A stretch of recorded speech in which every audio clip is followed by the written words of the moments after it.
This one's pretty bad. I think it's even leaking on the inside wall. Because inside it's all wet on the ground, so we're going to take care of this first. See how it goes. So we're just going to drill some holes and try to open up this hole and see what we can do.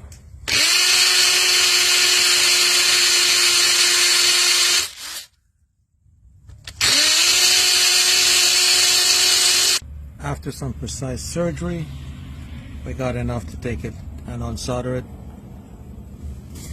and build it out so it doesn't end up in the wall. Okay, we just unsoldered this.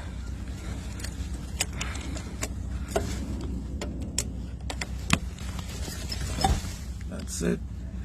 We're going to put a female adapter in there and stick a new bib on.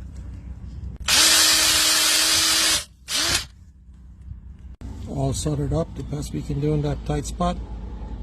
Okay, so we're going to get this patched up. In the meantime, no leak, water. So that's how it goes. Okay, that's the final product. Everything is A-okay. Catch you guys on the next one.